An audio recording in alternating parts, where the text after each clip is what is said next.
Hello everyone, চলে এসেছি আবার একটা নতুন মিনি ভ্লগ নিয়ে। তো এখন আমি স্নান করে রোদে বসে আছি। তো স্নান করার পর আমি আগে পুজোটা করে নিয়েছিলাম, পুজো করার পরই রোদে বসেছিলাম। তারপর বোন করেছিল পেয়ারা মাখা, তো রোদে বসে বসে একটু জম্পেস্ট করে পেয়ারা মাখা দুজন মিলে খেয়ে নিয়েছিলাম। দুপুরে লাঞ্চ সেরে একটু শুয়ে পড়েছিলাম, ঘুমিয়ে উঠে 4টের সময় এখন রেডি হয়ে নিচ্ছি। তো আমি সোয়েটার ফাটার পরে নিই, রেডি হয়ে নিচ্ছি, কারণ যাচ্ছি মেলা দেখতে। মানে আমাদের মাঘ মাসের 1 তারিখে কালকে পীরের মেলা, আর মেলার আগের দিন প্রতি বছরই আমরা যাই। মেলার কাছাকাছি চলেই এসেছি। মনে আছে এর আগে আমি একটা মিনি ব্লগ করেছিলাম, পীরতলায় গিয়েছিলাম যখন, তো সেই পীরের মেলা মাঘ মাসের 1 তারিখে।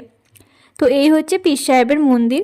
খুব সুন্দর মন্দিরটা সাজিয়েছিলেন এবং সবাই এখন পুজো দিচ্ছেন। তারপর আমরা খেয়ে নিয়েছিলাম ফুচকা। মানে প্রতি বছর আমরা পীরতলার মেলাতে এসে কিছু খাই বা না খাই, ফুচকার ঘুগনিটা একদম খেয়েই থাকি। তো আবার এবছরও তাই ফুচকা ঘুগনি খেয়ে নিলাম। তো তারপর চলো মেলার চারপাশটা একটু দেখিয়ে দিই। মানে মেলার আগের দিনও আমাদের ভালোই ভিড় হয়, কালকে তো আরও ভিড় হবে, আরও মানে প্রচুর প্রচুর ভিড় হবে। কালকেও আমি একটা মিনি ভ্লগ করবো। আজকে যে মাঠগুলো ফাঁকা দেখছো, কালকে সব ভর্তি হয়ে যাবে, মানে সারা রাতি দোকানপাট বসে আর কি। তো চলো এখন ফিরছি বাড়ি। আজকের মতো মিনি ব্লগটা এ অবধি, দেখা হবে কালকের আবার মিনি ব্লগে। তো টাটা।